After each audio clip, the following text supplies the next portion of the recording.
Hey Viet, how are you? Good, Ken. How are you? Good. It's been a whirlwind, I'm sure, in your world recently. Thank you so much for spending the time now. I hope things have died down a bit. No, they haven't, which I guess is a good thing.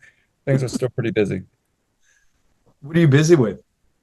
There's been the TV premiere, obviously, but I also have a new children's book that just came out, Simone, Simone. which I'm very proud of. And of course, the rest of my life continues with just writing and literature and all that kind of stuff. Yeah. How do you have time? You follow your social media, you follow your comments, you respond to it. You've recently had some really cool rebuttals to some things. We don't need to go into that because the audience can go find that. Do you follow what the Vietnamese press and the diaspora Vietnamese press writes about you? I'm curious, admittedly. I have research assistants who find things for me, send me the articles and interviews and all that kind of stuff.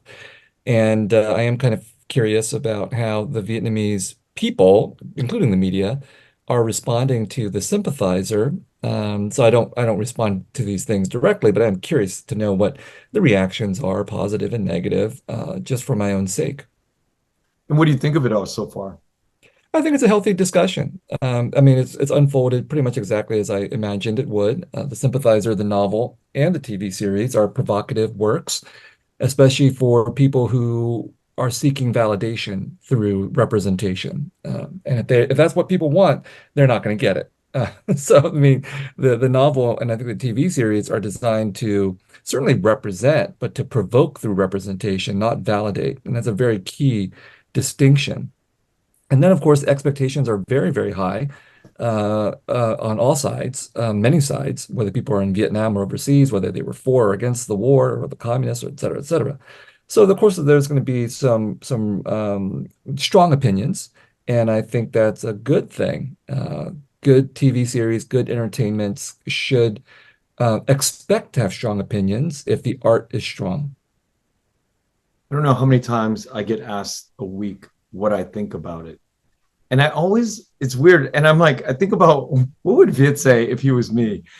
And I approach it by answering that there are many viewpoints in country in Vietnam, and there's many viewpoints in the diaspora, and then there's many levels to the different viewpoints where they're generational, there's gender breakdowns, there's all sorts of things, and it really surprises me to hear the responses of certain people in the community, and it's never like the ones where you think, oh, this is not like it's not about the acting, or it's not about the accents, or it's things that it goes back to that whole idea of like authenticity that you talk about. There is no one way that these responses are coming out from friends of mine or acquaintances. When you look at somebody, you think that they're going to have this sort of viewpoint, but it's really opened up my eyes to see that some of the most staunch, quote unquote, Vietnamese authentic people love this series, and they love the being provoked to think differently. And then there's some people that are like really far out there, really creative, that really didn't gel with it. It's just really crazy to see how people react to it. I think that's a healthy thing. Just because we're Vietnamese and we're in the Yeah. arts, for example, doesn't mean we have to love everything that involves Vietnamese people in the arts. That kind of dispute is maybe partly about questions of authenticity or content or so on, but it may also just simply be a people's reaction to the particular style of a work of art. In this case, The Sympathizer, the novel, and the TV show are both very highly stylized. They come from very, I think, strong aesthetic and political viewpoints, both on my part, but also Park Chan-wook. He's not the only creative person involved with the TV show, but he's certainly been the most strongly identified with it in terms of whose vision behind the camera is steering everything. And so if there are people who don't like the sympathizer for the style, not just because of the content, yeah, I can imagine there are people who don't like the style of the TV show as well, or who have conflicted feelings about it. Because I think Park Chan-wook and Robert Downey Jr. and Sandra Oh and all the Vietnamese actors, they're coming in there with their complete, total artistic souls. So, and when you do that, you just can't expect to please everybody, whether it's Vietnamese people or whether it's Americans or whether it's the rest of the world. So I think those of us who are involved with the show, hopefully we can just leave all that behind. Yeah. If there are Vietnamese people, Vietnamese Americans or Vietnamese people who object to the show for various things, I take heart from the fact that there are so many non-Vietnamese people who really seem to enjoy the show, Yeah. and that's the ratio that we should have. Now, as a creator of a book and you are seeing the book play out in on screen, are you pleased with it? I'm pretty pleased with it. I'm way too close to Hmm. the production to say whether it's great or not, and it's simply going to be up to the circumstances whether the show becomes a hit or viral or wins awards or whatever. So I don't worry about any of that stuff. My stance always from the beginning was that there were certain red lines that I was not willing to cross, and we have not crossed any of those. And that what was really important, since this was going to be a collaborative enterprise, and I was not going to do most of it, that the collaborators had to be people that I really respected and admired. And that was what happened. We were really lucky and good at picking the right collaborators. And so, at the very least, what we've produced is a series that is at least good and a series that we can all be proud of, and certainly I'm proud of. You said red lines. Could you share those with us? I think that a very significant red line would be it had to have primarily Vietnamese actors. They could be from Vietnam, they could be from overseas, but it had to be of Vietnamese origins or ancestry, playing Vietnamese people. And that we had to have as much Vietnamese language in the show as possible. It certainly would not be permissible for me if people were speaking English when they clearly should be speaking Vietnamese, or when they would have to speak English with a Vietnamese accent. That was just not. I would have taken my name off if if those two things had happened. I mean, how faithful the TV series would have been as an adaptation of the book, that was a little bit fuzzier of a line because obviously as an adaptation, things would have to be changed. So there was really, I don't know what exactly would have provoked me, but that was a careful balancing act between my acknowledgement that there would have to be change and my sense that there would be certain changes that would have been I simply would not have agreed with. So, for example, I think back to Graham Greene's novel, The Quiet American, which is a novel that I've wrestled with and the sympathizer responds to. But the movie adaptation of The Quiet American in the 1950s actually completely reversed the ending of the book because The Hmm. Quiet American by Graham Greene, who's English, was very critical of Americans.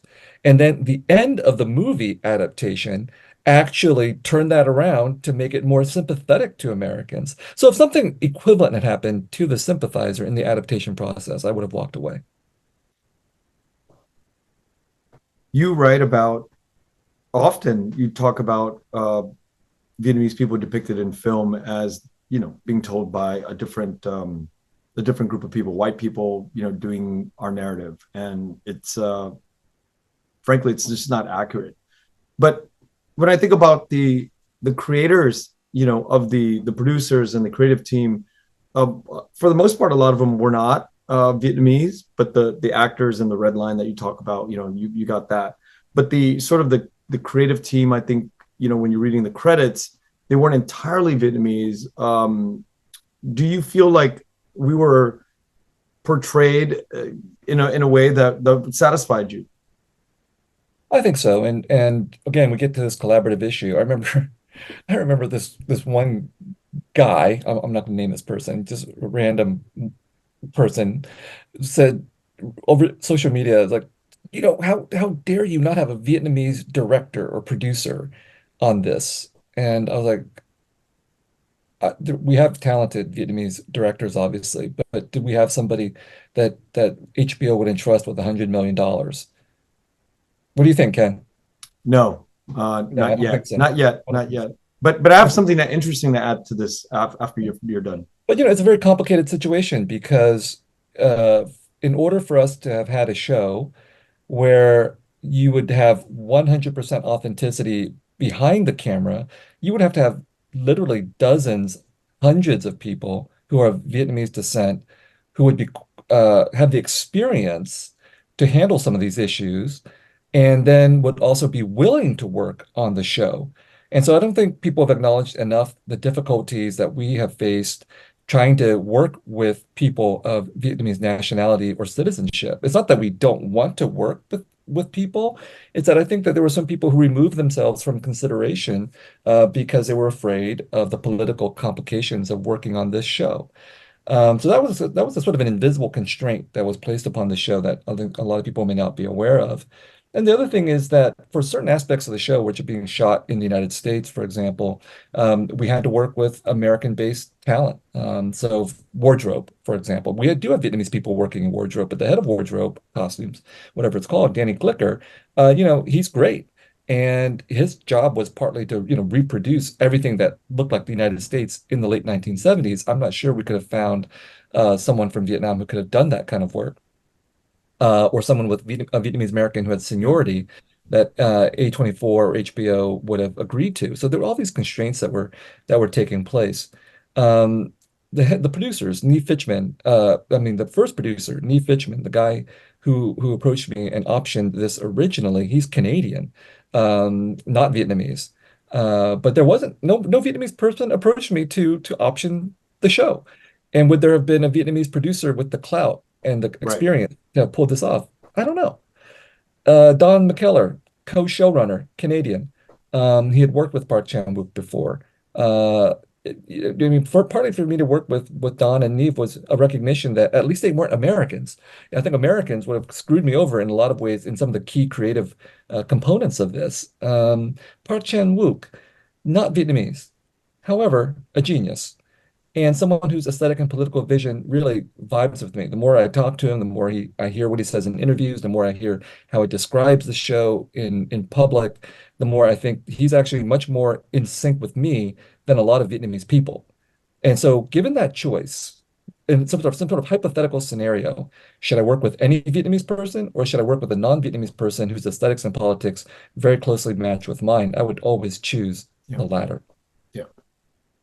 In the early days when Park Chan-wook was announced, I had conversation with some of the director friends of mine that I consider sort of the best in the business, and they were like, "We should be thankful that a director at that caliber has chosen this story to tell." And they were all, they all stood behind it. But I mean, and I think they understand the value from the inside. They really get it, and that was really telling. And at that point, I was like, okay, this makes perfect sense. Yeah, it's a gigantic corporate behemoth working with HBO or the equivalent, right? And you have to be realistic to a certain extent, and I'm sure these directors are. Of course, we want to reach a moment where we have Vietnamese talent that's capable of doing all the behind the scenes stuff as well at the very highest levels. And that I don't know how long that will take. And you and with your production company and all the people that you know have a better sense of it than I do. But my reading of it is that there's a certain level of constraint, at least working with people in Vietnam because of their particular political boundaries that have been set on the film and television industry in Vietnam. So as long as we're making things that have some kind of political controversy related to Vietnamese content, I mean, we're going to still run up against some of these limitations. Yeah, it's a truth. The speaking of high level, the premiere was fantastic. It was just such a beautiful evening, and you showed up on the red carpet with an ao dai. And I've read posts from your wife Lan saying that I've never been able to get him to wear one. Even during our wedding, I couldn't get him to wear one. 20 years later, he wears one. How did it make you feel? Well, it made me feel like $1 million, or at least $300, which is what it cost.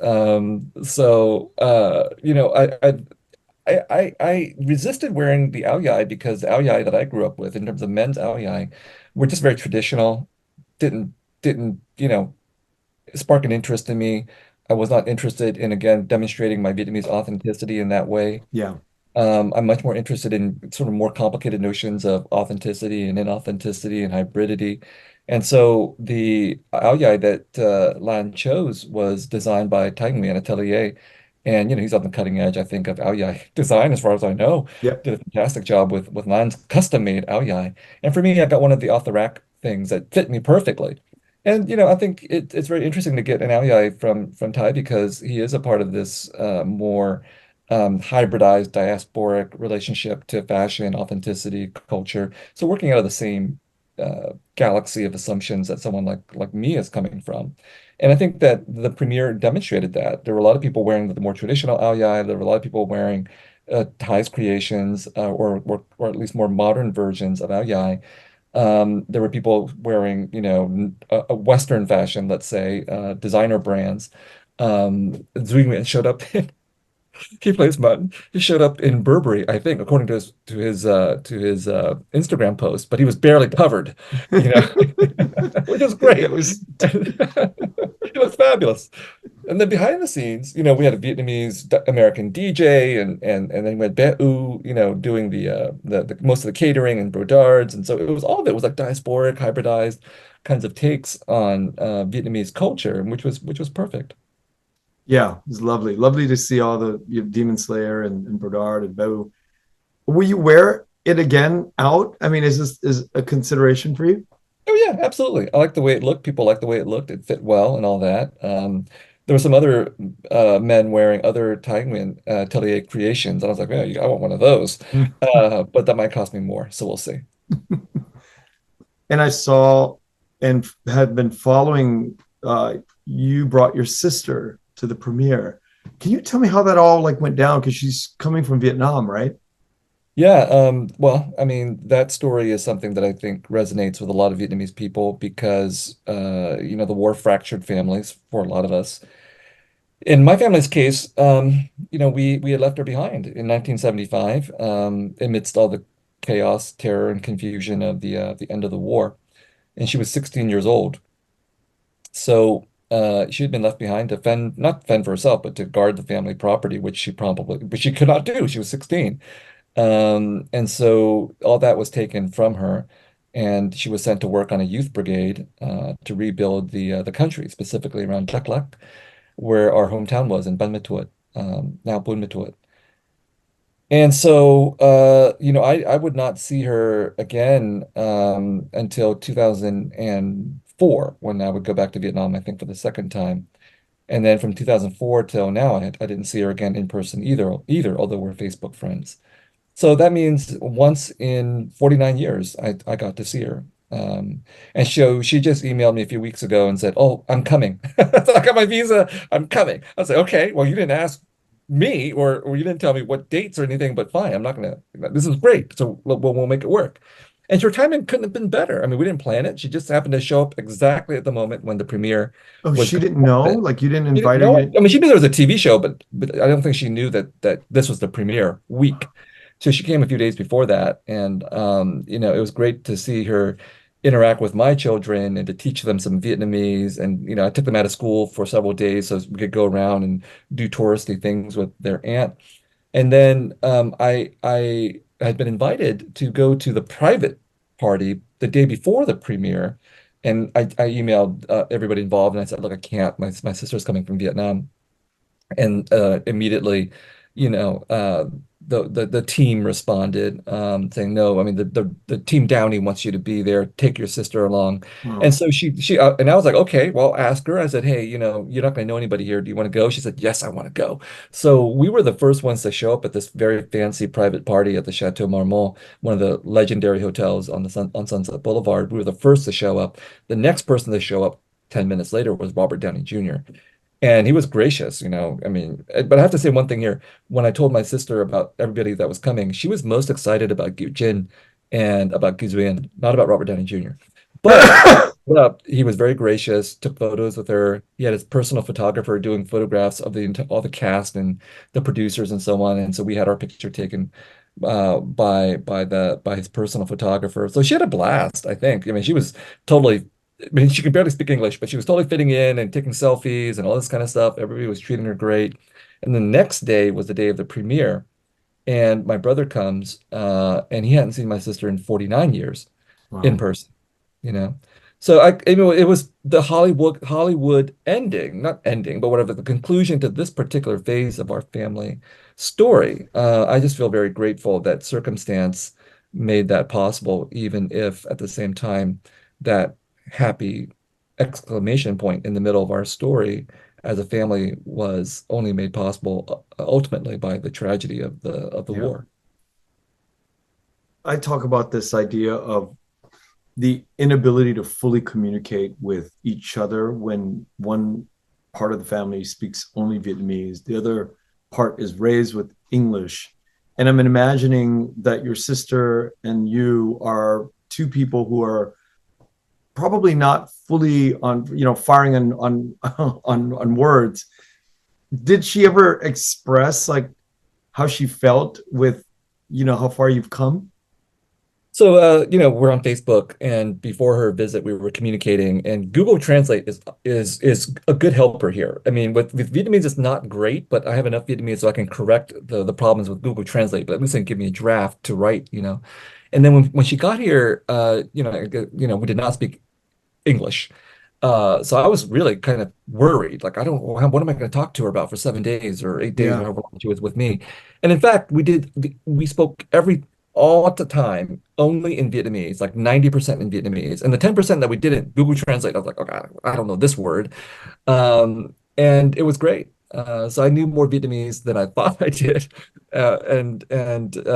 She was very forthcoming with some of the very difficult experiences that she had had after the war, which, I found very moving in good and bad ways. And so far as, me, yeah, she was very proud, and she was like sending messages home to the Vietnamese relatives. And can you imagine, like, okay, your friend or relative goes to Hollywood, and the first thing they do is send home pictures of Jin Guzui and Robert Downey Jr., all this kind of like Hollywood stuff. I took her to Sunset Boulevard, and there's a building on Sunset Boulevard where there's a gigantic poster of the Sympathizer that's draped over the entire building. And so, we took a picture there, very Hollywood. And so she was so happy about that part of being able to be included in all this and partaking in my success. So yeah, she was very, I think wonderstruck, I guess, by this circumstance in her life and mine. I mean, anybody would, right? It's pretty crazy when you think about you know of this family member across the ocean, and then all of a sudden you find yourself 49 years later in the midst of Hollywood. I mean, and really in the thick of it. Yeah, one day I'll write about it. Well, actually, I did write about it. I've been giving these lectures at Harvard, and the last lecture I gave was last week, and it concludes with this anecdote that I just described of my sister coming and meeting my brother for the first time in 49 years in my house, taking her to the Hollywood premiere and all that. But really, the last thing was that she really wanted to come to see my father. My mother had passed away. She wasn't able to get a visa for that. So she was able to get a visa to come and see my father. So after she left LA, she flew up to San Jose, where my father is. And I told her, look, he may not remember you because he's on the downward slope of memory loss. He barely recognizes me. I don't think he even recognizes me, or he pretends to recognize me. But she texted me and she said in fact, when she came into his room, she asked him, "Do you recognize me?" And he murmured an assent, uh-huh. And then the two words he said to her when she was with him initially were "Vui lắm." And I was like, Oh, "God," again, I can't script that better because I thought I was worried that he would not recognize her in any way, and in fact, it appears that he did. that's a beautiful story. I want to ask you, when you think about all of the research that you've done to get to finish the sympathizer, and as you look back, what are some of the things that the communist government got right? And what are some of the things that the South government, the Republic got right? You mean in terms of the politics and Yeah, just yeah. overall, like, what did You're they gonna get me do? canceled, Ken. If I acknowledge the communists did anything right, like county community and the anti-communists would be like, how dare he even But acknowledge I'm glad you communists? said that Right. because I think we oftentimes we overlook it. Look, I come from three generations of the South, which is my grandfather got killed, and I say this all the time. My grandfather got killed by the Viet Minh. my uncles, my father, all of them served in the South military. I was a U.S. Marine, so it's like it's time to kind of move on and let's just talk about what they did right. I don't know. I'm always curious about what they did right, and then what did the South government? I mean, we think that we did a lot of things right, but in your because you're taking so many different views, I would like to hear what you think that the South government got right. So my take on this is that it was both a revolutionary war and a civil war. But even saying that gets me in trouble, because I think I said I think I described it as a civil war in a social media post, and I think somebody from Vietnam said it wasn't a civil war. That would imply that the country was divided, and no, it's like we were all Vietnamese. And so even using certain terminology is problematic already. But I think it was both. I think it was a revolutionary war against outsiders in Vietnam, and I think it was a civil war between Vietnamese people of different political beliefs. When you have a revolutionary war and when you have a civil war, it's going to be terrible. People are going to do terrible things on all sides. Yeah. And that's not to absolve anybody or to argue that all these things are symmetrical. It just simply, the every faction was involved in trying to eliminate other factions. Okay. So nobody was really that innocent in the long run. That's obviously what the sympathizer is about. We have the luxury, those of us who are younger, of not having been direct eyewitnesses to that. So I can imagine people of an older generation, if your family had been assassinated by the other side, would you be in a forgiving mood? Probably not. So I think I understand it, but I have the luxury of being freed Right. from that particular kind of emotional scarring and obligation and sense of obligation. So we get to benefit from the historical consequences of wars that we didn't have to fight. Those of us of a younger generation, Yeah. us and younger than us. Think back to like the Revolutionary War of the United States. Like a third of Americans fought on the English side. What happened to them after the end of the war? I don't know. Who cares? Historically speaking, who cares, right? I'm sure they cared, and I'm sure everybody cared from until like the early 1800s, but we don't have to care. So I think that's going to be the outcome as well of this particular history of war and its aftermath for Vietnam. That in the end, I think the ultimate goal was correct. The goal was a unified and independent Vietnam that did not have foreign influence and control over the country. Now, who deserved to win? I don't know who deserved to win, but the communists won. And I have no problem with the fact that Vietnam is unified under communist rule. That is something that the Vietnamese people collectively decided through struggle and bloodshed. We just happen to be on the losing side. I think you and me, Ken. Yeah. And I don't have a problem with that either. So but it's simply a fact to deal with. That being said, I think what the South got right out of all of this, and what the North got right, or what the communists got right, was they got the right strategy. They did whatever they had to do to win, and whatever internal, external factors, all this kind of stuff we don't have time to get in with, but they did it. They won. What the South got right, I think, was a better sense of democracy. In the South, even under military rule and secret police and American influence and all these kinds of things, there was still greater space for freedom of expression. That didn't mean there wasn't political Right. repression and torture and imprisonment. That stuff happened for sure, but there was still some greater space for disagreement and dissent. That doesn't exist, so far as I can tell, in communist Vietnam. I mean, there is some freedom to do what you want to do, but if you contradict some kind of red line that the government has, that's not permissible.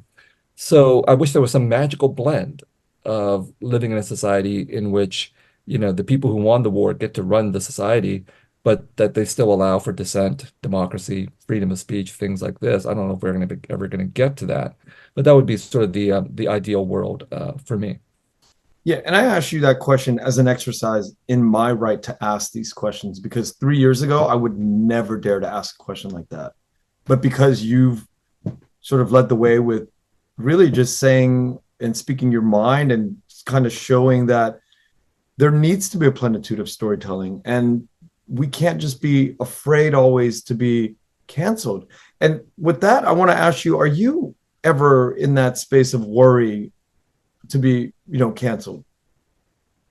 Well, of course, I think anybody who's sensitive to political and cultural realities, but also to human sensitivities, should be worried about being canceled. But even when you're saying the things that really make sense in the long arc of history, like you're really standing up for the suppressed and you're really standing up for the people who have no voice.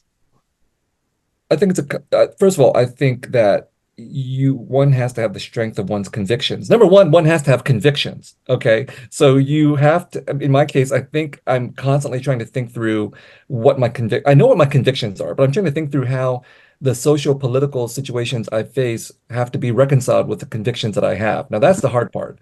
Because if I'm being canceled for my convictions, I don't have a problem with that. And cancellation can mean many things, right? It can up to being fired, boycotted, even worse kinds of things. But if I'm doing what I think is right, I'm okay with the consequences. Now, the challenge, however, is that the social and political landscape is always changing, and I'm always being confronted by things that I've not fully thought through. Mm. So that's the dangerous part, is like, how do I reconcile things I have not yet fully thought through with my convictions? I'm gonna have to do some work.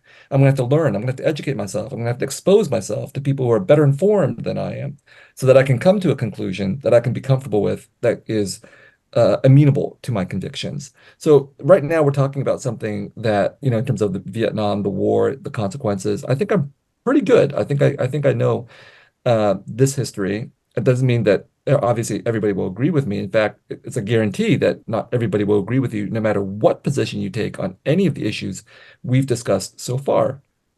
And if I'm being canceled in the Vietnamese language press, or I'm being canceled in the anti-communist world, or if I'm being canceled in Vietnam, which I think has happened, I'm okay with that. I mean, it doesn't mean that it causes me pain in various ways, but I'm okay with that. Yeah. And there was a new space, but we'll get into that towards the end, which is the Israel Gaza stuff that's been going on, and it's now happening at our school USC. I'm very curious to hear your thoughts on all of that.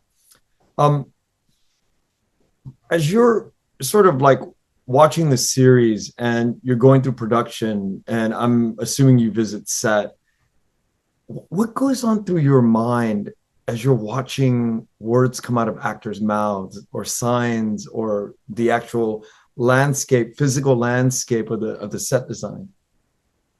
Everything was created inside my head, in a small room, and based on research, much of it. But then to see it being converted from words on the page into this gigantic enterprise that literally involved hundreds of people, including many very, very talented artists in their own right, was surreal, unreal.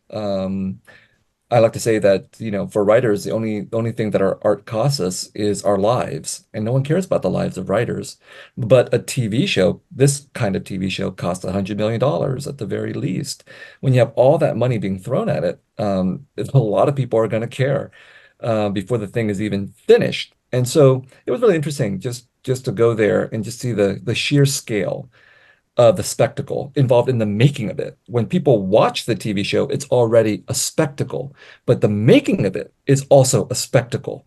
Just to see just how much time and energy is being invested into this. So it was humbling and it was exciting, and it was amusing all at the same time. You got to see all of that kind of unfold in real time after you've written the novel and you've made the deal and everything like that. Prior to all of that, though, did you ever imagine or manifest any of this stuff coming into before the first page that was written?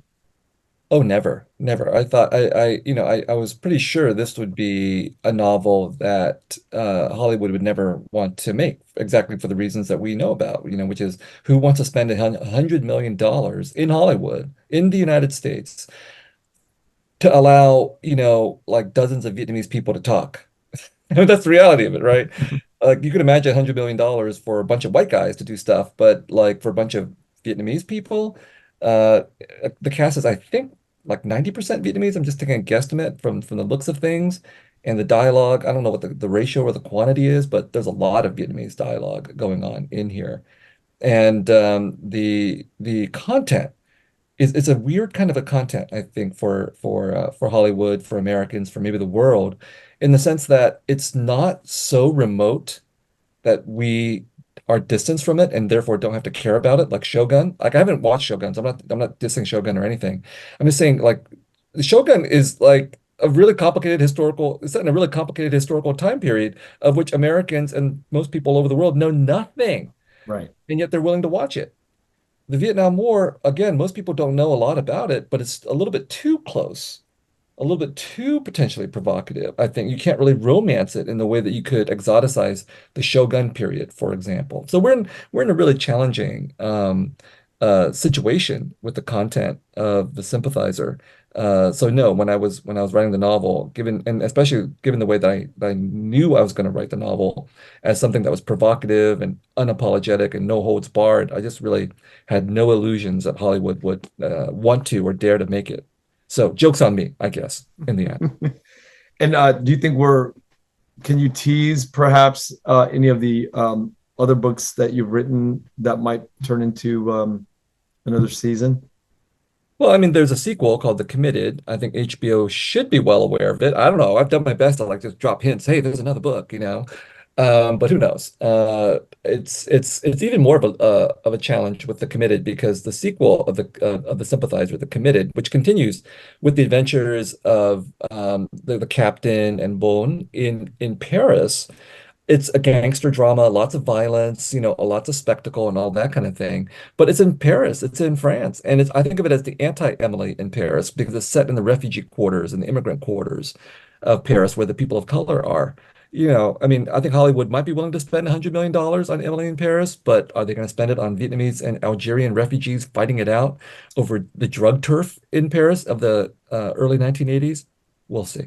It all depends on how well this does, right? It's exactly, yeah.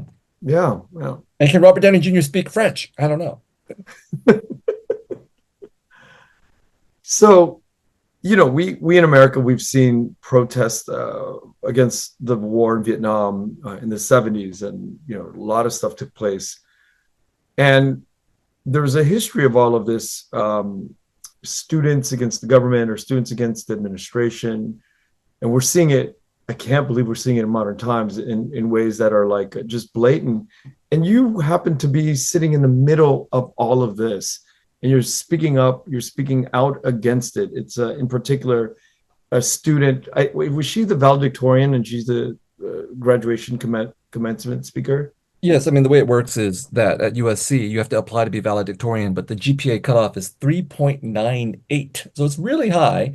And I assume the reason why they don't just pick someone who is like the very top GPA is there's probably multiple people with the top GPA. And so you have to have some kind of selection process. So I think out of 100 or 200 applicants, a senior named Asna Tabasum was selected by the faculty committee to be the valedictorian. And she, I think, is a biomedical engineering student, if I remember right, but her minor was in resistance to genocide, which is an actual minor at the Center for Advanced Genocide Research, or the Shoah Foundation, Shoah Center at USC. So it's a minor born out of the recognition that genocides have actually happened, obviously to Jewish people, but also to Armenians and to other populations as well. And she had liked on her Instagram, and as far as I can tell, it was one like of a pro-Palestinian page that had included language about the abolition of Israel. I don't believe she ever said anything herself before this. But once it was announced that she was valedictorian, a number of groups who were pro-Israel lobbied against her. And the provost of USC decided to cancel her speech altogether, citing various security threats, which were never specified. So we really don't know what those security threats are or why USC wouldn't have been capable of protecting Asna Tabasum as well as all the campus, given that the previous year Barack Obama came to attend his daughter's graduation. So it's infuriating in a lot of different ways. Certainly on the part of just administrative decisions and so on. But most infuriating because USC, like pretty much every other university, has very high-flown, ambitious rhetoric about Yeah. academic freedom, academic principles, teaching our students to engage with the world, to be critical, to be provocative, to be curious, all these kinds of things. And here's a real world scenario where all of these principles are being put to the test. And it just seems like USC failed in every respect. Certainly canceling is a failure, but even if you were to say we don't think it's safe to have her give a speech, or she's potentially a very controversial speaker, there were so many other ways that USC could have addressed this, from having her record the speech, to have it given visually, to having her to having a moment of silence to acknowledge that there was a valedictorian that won't be allowed to speak. So Yeah. many different possibilities that were never addressed by our administration. But why do you think that there's the lack of creativity to approach this? You got me, Ken. Look, I mean, I mean, you're it talking to sounds a so university simple. professor, like professors have a very difficult relationship with administration, right? Because the people who make it to administration, they're academics as well, but they're also people who have developed skills about how to negotiate bureaucracy and dealing with boards of trustees, and recognizing the fact that a university like USC is a multi-billion-dollar corporation. So it's not only principles of academic freedom and the intellectual mission that matter, it's money, power, influence, politics, all these kinds of things. And so people who are able to negotiate that kind of a system may not be the ones that are most capable of standing immediately on controversial principles, or principles that should not be controversial but become controversial when they're faced with certain worldly situations, which is what's happening here at USC, but also obviously at a place like Columbia, which is seeing widespread student protests, and the Columbia president having NYPD arrest 100 students, and Barnard College as well, and students being suspended and evicted from their dormitories, things like this. These are, I think, measures designed to placate political powers and economic powers on the Board of Trustees and in Congress that are probably threatening the careers of the presidents and administrators in question. Which brings up a real important issue, which is what is the ultimate test for a university administrator? Is it to appease the powerful, or is it to protect the students? Yeah, if I was the provost, I'd call all my homies, all the Viet Thanh Nguyen's of the campus up, right? I'd sit down and say, can we get creative here? Can we figure out a response that would please everybody? And so it makes me question, is it a lack of creativity? Is it a lack of intention? Is it just that they just have to roll over and take it from higher powers that this is a business and we're going to take a hardline approach here? This issue about Israel's war in Gaza has obviously been happening since at least October 7th, but has obviously been an issue for much longer than that. I think the problem is probably that the university administrations do not want to deal with a controversy unless they're forced to deal with a controversy. So I don't think they've had very good strategies. I think they're in reactive mode. And so, what probably should have happened from a much earlier period is that university administrations should have thought creatively about how do we even talk about this issue after October 7th. If that's the triggering incident, how do we talk about this issue? How do we manage these relationships? How do we deal with an issue that is as divisive for this time and this generation as the Vietnam War was divisive for the world in the 1960s and the 1970s? That it's exactly the terrain that the sympathizer gets into, right? Where people of utter conviction and sincerity find themselves on completely opposite sides. So universities could have become much more creative about trying to even deal with this before crises happened, Yeah. and they weren't. And so when a very predictable crisis like this happened, whether it's canceling the valedictorian at USC, or whether it's with students being completely fed up and deciding to take over public space, common space at Columbia, this should all have been anticipated by university administrations. I think at least by January, February, they should have been thinking about this. And because they apparently weren't, or weren't thinking about it creatively enough, and were not, in fact, consulting with the faculty, which at least is true at USC, the faculty are upset that they were never consulted on any of these things, then things will blow up in your face. When I'm out and I'm having a good time, like on a red carpet or some public event, I'm thinking about in the back of my mind the stuff that's happening in Israel and Gaza. I can't imagine what goes through your mind when you're at the premiere of your life's work and you're having a great time. You're the center of it all. But in the back of your mind, or not even the back of your mind, you're still posting this stuff like on Instagram and social media. How do you deal with the two worlds of like there's death and destruction, but yet there's glamour and there's beauty in the work that you've produced in the world? I think about how, in fact, my work, even though it deals with the Vietnam War, at least Sympathizer does, is completely connected to the present. That's always been my conviction that I was never writing only about the past. I was writing about the present because all of the various energies and contradictions that motivated the war in Vietnam and led to such terrible outcomes are still the same contradictions and energies that we have now. And during the Vietnam War, while all these terrible things were happening in Vietnam, and there were anti-war movements erupting all over the world and everything, it was still the case that for most people, life just continued. They did what they were going to do. And that was true for Hollywood as well. So you could be watching the war on television during the 6 p.m. news and then go out and have dinner and a martini or go to your movie premiere in the 1960s. Same things were happening. So the same challenges exist for us. For me, because my life is not in Hollywood. I'm a writer and a professor, and I've overlapped with Hollywood now, but that's not my career. So maybe I have more luxury than other people whose lives are entirely based in Hollywood itself. But for me, when I go to something like the red carpet premiere, it is fun for me, and that's what it is. It's an enjoyment of an entertainment. That's ultimately, in the end, what the Sympathizer is. The TV series. It's an extremely expensive entertainment. And that has to be balanced against the fact that real world things are happening, like Israel's war on Gaza. And that puts everything in perspective. It doesn't mean that I can't celebrate the Sympathizer, the TV series, and have a good time.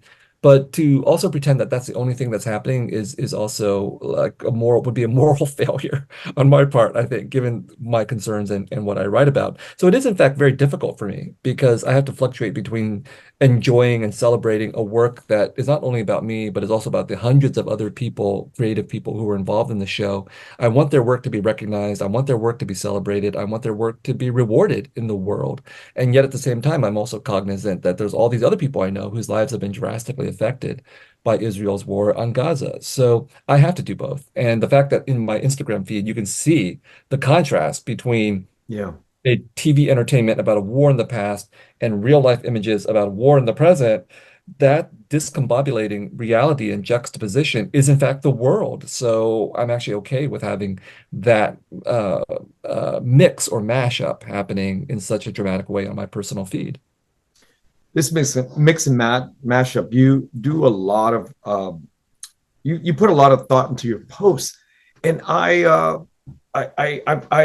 am always shying away from having to put my thoughts out there, and it's a tough thing for me living in this world of media, and I want to grow into it, but I find that it's very difficult to manage time when you're both creating you're writing and you're creating that stuff, but then also doing the post itself. How do you kind of manage and balance all of this social media work with your teaching, with your writing? I'm grateful to have a team of research assistants. So, in fact, I mean, everything, I think 95% of the content that's on my social media feed, I write it, right? But I have a research assistant, Faith Nguyen, who does the graphic design and will, gussy things up for me. So that helps a bit. But the words, all the stuff that's about Gaza, for example, or all the stuff that's about the Sympathizer, I wrote that one way or another. So that's the important part. But it helps, that to have people do things for me that I don't, it doesn't require my intellectual brain Yeah. power, like posting for me on social media, posting the actual content that I write on social media, or look, for example, I have an article forthcoming about the National Book Awards of the 1950s. I wrote it, but I have another assistant, Kathleen Huang, from Columbia, of all places, who, I tasked with the research for that. Like I said, hey, we're going to talk about all the books that won the National Book Award in the 1950s. Give me an Excel sheet so I can look at all of the information. So she did that. So I think for me, I had to grow into this role as being a manager and a boss of Mhm. different folk, the different young people who work with and for me. As long, but again, the issue is, does my intellectual and creative and personal vision steer the tasks that I assign to them? And then hopefully they learn something from the work that they do for me as well. Well, it sounds like you have a young team of Vietnamese students or previous students of yours. Oh yeah, it's really been great. Yeah, USC, you've been there. There's a lot of Vietnamese energy taking place. So it's really been cool. Like, one of my former students gave the baccalaureate speech a few years ago. He's Vietnamese American, then went off to teach in Vietnam on the Fulbright on the border of China. Another young woman, her family runs one of the big Vietnamese food enterprises out of Orange County. I mean, these kinds of folks, I mean, just really, really interesting young Vietnamese Americans. They're not all Vietnamese Americans, the ones who work for me, but the ones that are Vietnamese Americans. I just find it so cool that they're this new generation that, is aware of its history and all that, but they're also freed from that history, as we discussed earlier, but freed even more than you and I. I don't think they have that same uh, you know, uh, emotional connection to the past because it was really their parents and grandparents who went through all of this. Yeah. And all these young people were born in the United States well after the war was over. So for them, it's more of an intellectual and somewhat emotional relationship to the past. And they're just going to carve out completely new directions for themselves in the next 20, 30, 40 years that I just can't even predict. Speaking of young people and carving out new paths and things that you cannot predict, can you talk a little bit? And we'll finish up with Simone. We'll talk about the book and where we can find it and what's the book about. Sure. It's my second children's book. The first one was Chicken of the Sea, done with my son Ellison Nguyen and illustrated by T. Boy and her son Hien Boy Stafford. And that just came out of Ellison's head. And it was the idea about bored chickens who run off to become pirates. I never could have come up with that. And so talking about the unexpected and just following the muse. And I mean, I've just tried to listen to my children, listen to my emotions that I've been excavating and dealing with, trying not to be the same person I was when I was 20 or 30 years old, and embracing ch new challenges. So that's where the becoming a children's book author has come from, is the willingness to play, to be exposed to new challenges. And in the case of Simone, the book, it's named after my daughter, Simone, who's 4. It's not really about her, but the artist Minnie Phan came to me with an idea. She wanted to do a book about a young Vietnamese American girl confronting wildfires in California. And that's what she had.